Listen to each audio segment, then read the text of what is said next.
और 2024 लोकसभा चुनाव से पहले भाजपा केंद्रीय चुनाव कमेटी की पहली बैठक दिल्ली में आज होगी। बैठक की अध्यक्षता पार्टी अध्यक्ष जेपी नड्डा करेंगे। इसमें प्रधानमंत्री नरेंद्र मोदी, गृह मंत्री अमित शाह और रक्षा मंत्री राजनाथ सिंह समेत शीर्ष नेता भी शामिल होंगे। सूत्रों के मुताबिक इस बैठक में पार्टी की ओर से लोकसभा चुनाव के लिए 100 से लेकर तकरीबन 120 सीटों पर कैंडिडेट्स घोषित किए जा सकते हैं।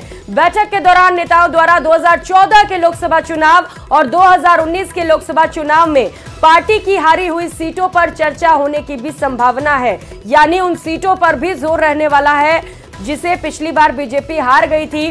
क्यों हारी थी, क्या वजह रही, इसके पीछे इन कारणों को भी तलाशा जाएगा और जो समस्याएं थी उनको खत्म करने की भी कोशिश की जाएगी। तो बड़ा ही महत्वपूर्ण है ये बैठक, बड़ी महत्वपूर्ण, जहां पर प्रधानमंत्री नरेंद्र मोदी से लेकर गृह मंत्री अमित शाह भी मौजूद हैं।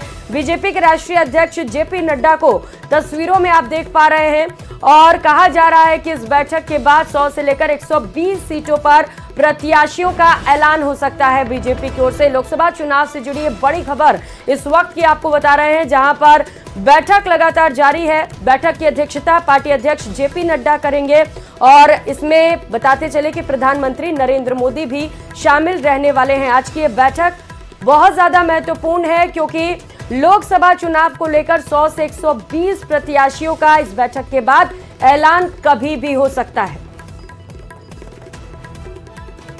और दिल्ली से सहयोगी विनीत इस वक्त सीधे हमारे साथ जुड़ चुके हैं। विनीत, महत्वपूर्ण बैठक, 100 से 120 प्रत्याशियों के नामों पर मोहर लगेगी।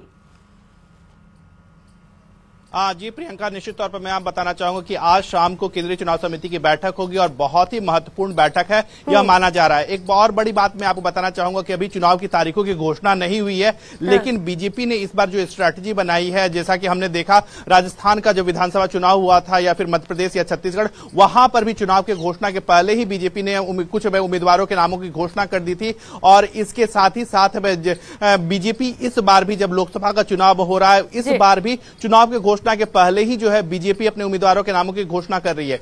एक बड़ी बात यहां पर मैं आपको बताना चाहूंगा कि राजस्थान को लेकर के इस बार 25 की 25 सीट जो है उस पर बीजेपी जीतने की स्ट्रैटेजी जो है वो बना रही है, क्योंकि 2014 और 2019 के परफॉर्मेंस को बीजेपी को बरकरार रखना है। इसके साथ ही साथ मैं आपको बताना चाहूंगा कि कुछ नए चेहरे भी जो है वो आ सकते हैं। 2014 के बाद जब 2019 का चुनाव हुआ था, 6 सांसदों का टिकट जो है वो काटा गया था, जबकि इस बार 6 सांसद जो है उन्होंने विधानसभा का चुनाव लड़ा था। और इसके साथ ही साथ जो नागौर की सीट थी वहां पर गठबंधन को दिया गया था। इस बार जो हम मान के चल सकते हैं कि कई जो सीट हैं उस पर नए चेहरे आएंगे, क्योंकि अलवर से अगर हम बात करें वहां पर बालकनाथ जो है वो विधायक बन गए हैं। इसके साथ ही साथ दिया कुमारी उप मुख्यमंत्री बन गई हैं, राज्यवर्धन राठौर जो है वो मंत्री बन गए हैं। तो इनके नाम पर जो है नए चेहरे आएंगे। माना यह जा रहा है कि भूपेंद्र यादव जो है उन्हें इस बार विधानसभा का, माफ कीजिए, उन्हें राज्यसभा का टिकट नहीं दिया गया है। उन्हें इस बार अलवर या अलवर से भी चुनाव लड़वा सकती है,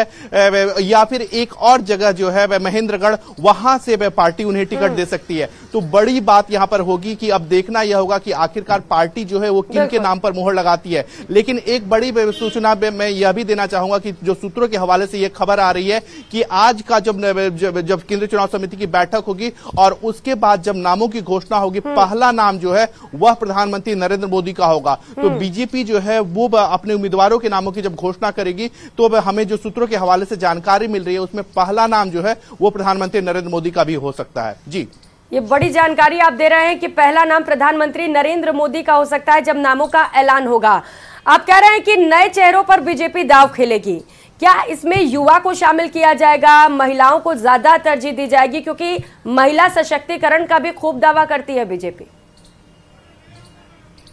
जी, निश्चित तौर पर मैं आपको बताना चाहूंगा कि जिस तरह से बीजेपी ने महिला सशक्तिकरण में का बीजेपी दावा करती है, और इसके साथ ही साथ बीजेपी में प्रधानमंत्री नरेंद्र मोदी ने 4 जातियां बताई थी, जिसे महिलाओं को भी एक महत्वपूर्ण जाति बताई थी। तो निश्चित तौर पर जब इस बार टिकट की घोषणा होगी तो इस चीज को भी ध्यान में रखा जाएगा। लेकिन एक बड़ी बात यहां पर मैं आपको बताना चाहूंगा कि जिस तरह से हम देखें 2024 में बीजेपी चाहेगी कि 2014 और 2019 के प्रदर्शन को दोहराया जाए। तो बीजेपी चाहेगी कि 25 पे 25 सीट जो है वो जीते। और इसमें इस बात को ध्यान भी रखा जाएगा कि आखिरकार जो जिताऊ उम्मीदवार हैं, जिनकी विनेबिलिटी बहुत ज्यादा है, उन्हें टिकट दिया जाएगा। निश्चित तौर पर अगर हम बात करें प्रधानमंत्री नरेंद्र मोदी की कई योजनाओं की बात करें तो उसमें महिला सेंट्रिक रही है, तो और कई महिलाओं का समर्थन भी जो है वो प्रधानमंत्री नरेंद्र मोदी को रहता है। लक्ष्य काफी ज्यादा बड़ा है और ऐसे में तैयारियां भी बहुत ज्यादा जरूरी है और लगातार बैठकें करके तैयारियां बीजेपी की ओर से की भी जा रही है। आप भी नजर बनाए रखिए इस बैठक पर। सहयोगी बाबूलाल धायल इस वक्त हमारे साथ जुड़ चुके हैं। बाबूलाल, एक बड़ी बैठक होने वाली है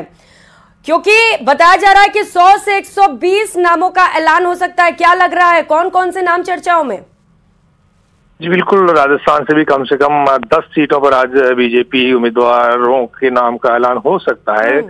माना ये जा रहा है कि जो बड़े चेहरे हैं, जो एक कैटेगरी की सीटें हैं, वहां पर बीजेपी पहले लिस्ट में नाम जारी कर सकती है। उसमें जयपुर की सीट है, जयपुर ग्रामीण की सीट है, कोटा है, भीलवाड़ा है, अजमेर है, सीकर है, झुंझुनू और टोंक सवाई माधोपुर है, 12 झालावाड़ है। तो ये वो सीटें हैं जहां पर बीजेपी कॉन्फिडेंट है कि उसे कोई चुनौती नहीं है और मार्जिन भी पिछली 2 बार के चुनाव में पार्टी का बहुत बड़ा अंतर रहा है। तो कांग्रेस कहीं टिक नहीं पाई थी दोनों बार के मुकाबले में, तो इस बार भी बीजेपी बहुत कॉन्फिडेंट है। तो जो सीटें बीजेपी आसानी से जीतती हुई दिख रही है, उन सीटों पर वो पहले उम्मीदवार उतारेगी। कुछ जो बड़े नेता हैं उनकी सीटें चेंज करने की भी अटकलें चल रही हैं, कुछ नेताओं को इधर से उधर शिफ्ट किया जा सकता है, तो टिकट भी कट रही हैं कई नेताओं की।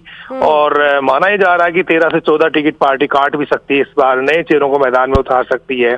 जो बड़े तजुर्बे वाले नेता हैं जिनको विधानसभा में मौका नहीं मिला था, उनको लोकसभा के चुनाव लड़ाया जा सकता है। तो ऐसे में पूर्व प्रदेशाध्यक्ष हैं बीजेपी के अरुण चतुर्वेदी, उनको जयपुर सीट से लड़ाने की चर्चा है। संगठन में पदाधिकारी हैं श्रवण सिंह बगड़ी, उनका नाम भी चल रहा है कि उनको जयपुर ग्रामीण से टिकट दिया जा सकता है। इसके अलावा अजमेर से सतीश पुनिया का नाम भी है, राजेंद्र राठौड़ का नाम राजसमंद से भी चल रहा है।